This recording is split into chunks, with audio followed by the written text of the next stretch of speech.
Morning student. Europe में समाजवाद और रूसी क्रांति लेसन का अगला जो टॉपिक है औद्योगिक समाज और सामाजिक परिवर्तन। देखो, औद्योगिक समाज और सामाजिक परिवर्तन क्या है। सबसे पहले बात करेंगे हम औद्योगिक समाज। औद्योगिक समाज मेन है कि लोगों की अर्थव्यवस्था को मजबूत करने के लिए, उनके अंदर से बेरोजगारी समस्याओं को दूर करने के लिए, ताकि वो अपने आप पर आत्मनिर्भर हो सकें। इसके लिए उन्होंने औद्योगिक जो समाज है उसके ऊपर विशेष बल दिया। इसमें जो है रेडिकलवादी और उदारवादी जो लोग थे वो निजी संपत्ति के पक्ष में थे, ठीक है, जिससे वो चाहते थे कि भी लोगों को रोज़गार मिले, और निजी संपत्ति होने के कारण उनके पास तकरीबन जो है संपत्ति होती थी, ठीक है, और वो इसीलिए निजी संपत्ति पे जोर देते थे। और वो चाहते थे कि भाई अगर हमें जो वर्कर हैं वो स्वस्थ मिलेंगे, पढ़े लिखे मिलेंगे, तो हमारा जो रोज़गार है वो फले फूलेगा। इसलिए वो इस समाज के अंदर जो है परिवर्तन लाना चाहते थे। और इसी के कारण जो है जितनी भी उदारवादी और रेडिकल जो समूह पार्टियां थी, उन्हीं के इर्द गिर्द जो परिपूर्ण समाज घूमता था, तो वही सामाजिक परिवर्तन कहलाया, ठीक है। तो ये राजनीतिक रुझान एक नए युग का द्योतक थे। ये दौर गहन सामाजिक एवं आर्थिक बदलावों का था। यह ऐसा समय था जब नए शहर बस रहे थे, नए औद्योगिक क्षेत्र विकसित हो रहे थे, रेलवे का काफ़ी विस्तार हो चुका था और औद्योगिक क्रांति संपन्न हो चुकी थी। औद्योगिकरण ने औरतों, आदमियों और बच्चों सबको कारखानों में ला दिया। काम के घंटे यानी पाली जो है समय को कहा गया है, ठीक है। काम के घंटे यानी पाली बहुत लंबी होती थी, मतलब जो पारी, जैसे आज जो उद्योग चलते हैं वो 3 पारियों में चलते हैं, ठीक है। जर्नल शिफ्ट में होती है भाई 9 से 5, ठीक है, डेली। उसके बाद सुबह, इवनिंग और मॉर्निंग शिफ्ट। तो ये 3 पालियों में, ठीक है। ये पाली जो होती थी वो 12-12 घंटे की होती थी या ज़्यादा भी लंबी हो सकती थी। लोगों से जो है काम ज़्यादा करवाया जाता था, मेहनताना बहुत कम दिया जाता था और मजदूरी बहुत कम थी। बेरोज़गारी आम समस्या थी। उस समय जो है बेरोज़गारी आम समस्या होने के कारण लोगों को मजबूर होकर के वहाँ काम भी करना पड़ता था। औद्योगिक वस्तुओं की मांग में गिरावट, औद्योगिक जो उत्पादन थे उनकी वस्तुओं के अंदर गिरावट आ जाने से बेरोज़गारी और बढ़ जाती थी। जो गिरावट आने से बेरोज़गारी की समस्या उत्पन्न होती थी, ठीक है। कल जो चैप्टर पढ़ाया था उसमें मताधिकार आंदोलन था। मताधिकार आंदोलन से क्या अभिप्राय, क्वेश्चन बनता है बेटा, यह आपको लिखना भी है, ठीक है। तो वोट डालने के अधिकार पाने के लिए चलाया गया आंदोलन, वोट डालने का अधिकार पाने के लिए चलाया गया आंदोलन क्या कहलाता है, मताधिकार आंदोलन, ठीक है, ये ध्यान रखना। उसके बाद है 19वीं शताब्दी के मध्य में लंदन के गरीबों की दशा उसी समय के एक व्यक्ति की दृष्टि से Henry Mayhew London labour and London poor 1861 की कहानी। ये जो है गरीब मजदूरों की हालत है लंदन के अंदर। इस प्रकार जो है वो रहते थे, एक मकान के अंदर बहुत सारे लोग निवास करते थे, ठीक है। तो अब इसमें आगे देखो, शहर तेजी से बसते और फैलते जा रहे थे, इसलिए आवास और साफ सफाई का काम भी मुश्किल होता जा रहा था। उदारवादी और रेडिकल दोनों ही इन समस्याओं का हल खोजने की कोशिश कर रहे थे। लगभग सभी उद्योग व्यक्तिगत स्वामित्व में थे। लगभग जितने भी उद्योग थे व्यक्तिगत स्वामित्व, मतलब निजी स्वामित्व के थे, ठीक है। बहुत सारे रेडिकल और उदारवादियों के पास भी काफ़ी संपत्ति थी। इनके पास जो है काफ़ी संपत्ति थी भी, रेडिकल और उदारवादी जो लोग थे, जिन्होंने समाज में परिवर्तन लाने के लिए विशेष कदम उठाए थे, ठीक है, पहल करना चाहते थे। तो इनके पास पूंजी अधिक थी। उनके यहाँ बहुत सारे लोग नौकरी करते थे। उन्होंने व्यापार और औद्योगिक व्यवसायों के जरिए धन दौलत इकट्ठा की थी, इसलिए वो चाहते थे कि इस तरह के प्रयासों को ज़्यादा से ज़्यादा बढ़ावा दिया जाए। उन्हें लगता था कि अगर मजदूर स्वस्थ हों और नागरिक पढ़े लिखे हों तो इस व्यवस्था का भरपूर लाभ लिया जा सकता है। ये लोग जन्मजात मिलने वाले विशेष अधिकारों के विरुद्ध थे। जन्मजात के आधार पर जो विशेष अधिकार प्राप्त होते थे उनके विरुद्ध थे। व्यक्तिगत प्रयास, श्रम और उद्यमशीलता में उनका गहरा विश्वास था। व्यक्तिगत प्रयास और श्रम, जो मेहनत, उसके अंदर इनकी मेन विश्वास था। उनकी मान्यता था कि यदि हर एक को व्यक्तिगत स्वतंत्रता दी जाए, मतलब हर एक व्यक्ति को स्वतंत्रता मिल जाए, तो उससे गरीबों को रोज़गार मिलेंगे और उन जिनके पास पूंजी है उन्हें बिना रोक टोक काम करने का मौका दिया जाए, तो उनको जो निवेश करने की, समाज की जो तरक्की हो सकती है या वो लोग तरक्की कर सकते हैं, क्योंकि वो रोज़गार, उद्योग लगाएंगे तो भी समाज की तरक्की होगी, क्योंकि लोगों को रोज़गार मिलेंगे। इसी कारण 19वीं सदी के शुरुआती दशकों में समाज परिवर्तन के इच्छुक बहुत सारे कामकाजी स्त्री पुरुष, उदारवादी और रेडिकल समूह व पार्टियों के इर्द गिर्द गोलबंद हो गई। गोलबंद मतलब वहीं पे ही सारी प्रक्रिया घूमने लगी। ठीक है, समाज का जो परिवर्तन था इसी के आधार पर हो गया। यूरोप में 1815, ये ध्यान रखना बेटा, ये डेट बड़ी महत्वपूर्ण है। 1815 में जिस तरह की सरकारें बनी उनसे छुटकारा पाने के लिए कुछ राष्ट्रवादी, उदारवादी और रेडिकल आंदोलनकारी क्रांति के पक्ष में थे। फ्रांस, इटली, जर्मनी और रूस में ऐसे लोग क्रांतिकारी हो गए और राजाओं के तख्ता पलट का प्रयास करने लगे। मतलब फ्रांस, इटली और जर्मनी और रूस में जार का। ठीक है, तो इस प्रकार की जो है शासन व्यवस्था जो थी इनमें से ये हटाना चाहते थे। राजशाही की जगह कौन से लाना चाहते थे? लोकतांत्रिक व्यवस्था। राष्ट्रवादी कार्यकर्ता क्रांति के जरिए ऐसे राष्ट्रों की स्थापना करना चाहते थे जिनमें सभी नागरिकों को समान अधिकार प्राप्त हो। मेन है कि सभी नागरिकों को क्या हो? समान अधिकार, उनमें ऊंच नीच, भेदभाव, ठीक है, छुआछूत, ऐसी समस्याएं उत्पन्न ना हो।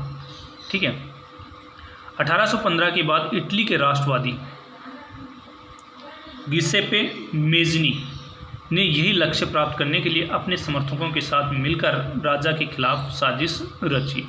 इटली में कौन था राष्ट्रवादी? वो गिसेप्पे मेज़नी, जिसने राजा के विरुद्ध जो है साजिश रची थी। कब? 1815 में।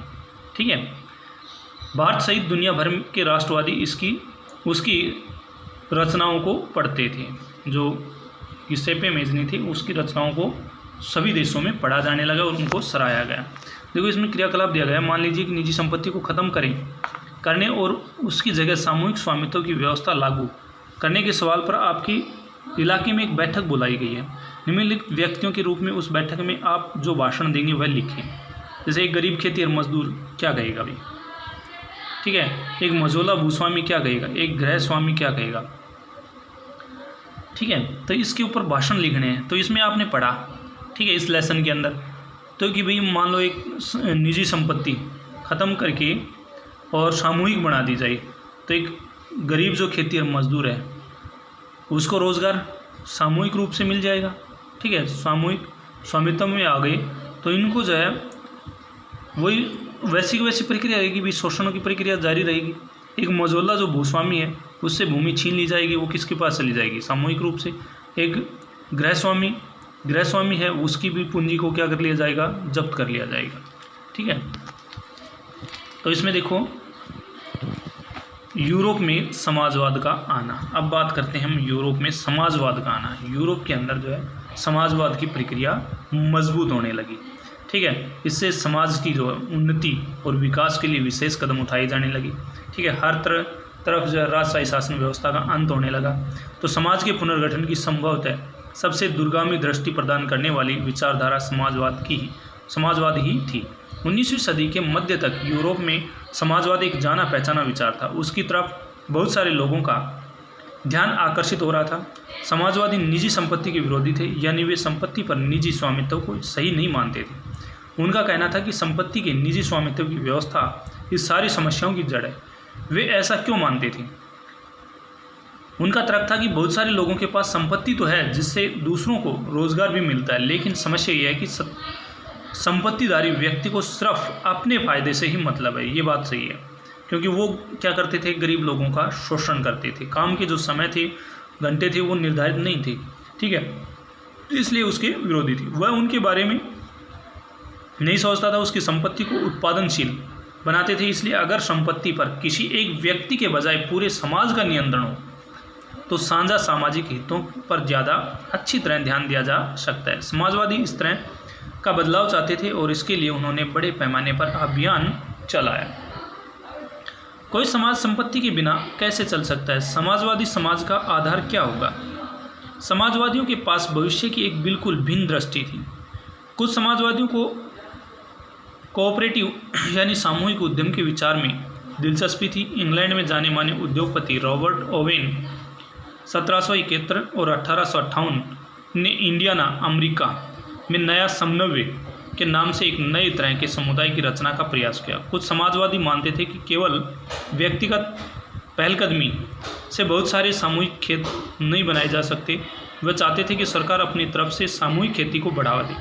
उदाहरण के लिए फ्रांस में लुई ब्लॉक 1813 से 1882 चाहते थे कि सरकार पूंजीवादी उद्यमों की जगह सामूहिक उद्यमों को बढ़ावा दे।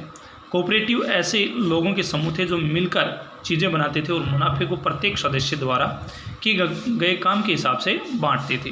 तो यहाँ देखो निजी संपत्ति के बारे में पूंजीवादी और समाजवादी विचारधारा के बीच दो अंतर बताइए। निजी संपत्ति और पूंजीवादी जो, ठीक है ना, निजी संपत्ति के बारे में पूंजीवादी और समाजवादी जो विचारधारा थी उसमें दो अंतर बताने हैं भाई। इसमें क्या है कि भाई सभी को समान, मतलब जो मुनाफा है वो समान मिले, इसमें एक व्यक्ति विशेष को मुनाफा मिलता था, ठीक है। इसमें जो है परिपूर्ण पूंजी के ऊपर आधिपत्य जो है किसका था, एक निजी व्यक्ति का, इसका जो आधिपत्य परिपूर्ण समाज का होता था, ठीक है। ये दो अंतर हैं। इसके अलावा और भी अंतर होते हैं भाई। आप इस चैप्टर में जैसे ये टॉपिक जो पढ़ा है इसमें ये बहुत सारे दे रखे हैं, ठीक है। इसमें मालिक जो है एक होता है, इसमें मालिक सभी होते हैं, ठीक है। मुनाफा इसको मिलता है, बाकी को नहीं मिलता है। इसमें मुनाफा सभी को मिलता है। ये अमीर अमीर होता चला जाएगा, गरीब गरीब, इसमें सभी जो है समान होंगे, ठीक है। यहाँ अमीर अमीर हो जाएगा, गरीब गरीब हो जाएगा। यहाँ सभी क्या रहेंगे, समान रहेंगे। कोई अमीर गरीब के मध्य जो है खाई उत्पन्न नहीं होगी। उसके बाद देखो कार्ल मार्क्स 1818-1882 और फ्रेडरिक एंगल्स 1820 से 1895 ने इस दिशा में कई नए तर्क पेश किए। मार्क्स का विचार था कि औद्योगिक समाज पूंजीवादी समाज है। फैक्ट्रियों में लगी पूंजी पर पूंजीपतियों का स्वामित्व है और पूंजीपतियों का मुनाफा मजदूरों की मेहनत से पैदा होता है। मार्क्स का निष्कर्ष था कि जब तक निजी पूंजीपति इसी तरह मुनाफे का संचय करते जाएंगे तब तक मजदूरों की स्थिति में सुधार नहीं हो सकता। ये बात सही है, क्योंकि पूंजीपति सिर्फ अपने स्वार्थ के बारे में सोचते हैं, ना कि मजदूरों के बारे में, ठीक है। इसलिए वो मजदूरों का क्या करते हैं, शोषण करते हैं, ठीक है। काम अधिक करवाते हैं और जो मेहनताना है वो बहुत ही कम मात्रा में देते हैं। तो अपनी स्थिति में सुधार लाने के लिए मजदूरों को पूंजीवाद व निजी संपत्ति पर आधारित शासकों को उखाड़ फेंकना होगा। इसके लिए उन्हें क्या करना होगा, पूंजीवाद और निजी जो स्वामित्व वाले संपत्ति वाले हैं उनको उखाड़ फेंकना होगा, मतलब उनको निरस्त करना होगा। मार्क्स का विश्वास था कि खुद को पूंजीवादी शोषण से मुक्त कराने के लिए मजदूरों को एक अत्यंत भिन्न किस्म का समाज बनाना होगा, जिसमें सारी संपत्ति पर पूरे समाज यानी सामाजिक नियंत्रण स्वामित्व रहेगा। उसने कहा कि भाई पूंजीवादी व्यवस्था अगर समाप्त हो जाएगी तो समाज का अधिकार होगा, समाज का अधिकार होगा तो सभी के जो है व्यवस्था अच्छी होगी, सभी को समान जो वेतन मिलेगा, समान जो है व्यवस्था रहेंगी, ठीक है। उनका शोषण भी कम होगा। उन्होंने भविष्य के समाज को साम्यवादी कम्युनिस्ट का नाम दिया, भाई समाज का नाम दिया। मार्क्स को विश्वास था कि पूंजीपतियों के साथ होने वाले संघर्ष में जीत अंततः मजदूरों की होगी। उनकी राय कम्युनिस्ट समाज ही भविष्य का समाज होगा। उनके अनुसार जो कम्युनिस्ट समाज था वही भविष्य का समाज कहलाएगा।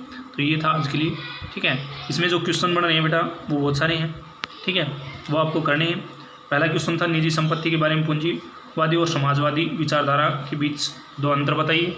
दूसरा है मताधिकार या मताधिकार आंदोलन से क्या अभिप्राय है, ठीक है। उसके बाद इटली में जो है राष्ट्रवादी गोसेप्पे मेज़नी जो था उनके जो समर्थक थे उन्होंने राजा के खिलाफ कब साजिश रची, तो वो 1815 में रची, ठीक है। आंसर है बेटा ये, क्वेश्चन और आंसर दोनों बता रहा हूँ, ये आप ज़रूर याद रखना, ठीक है। उसके बाद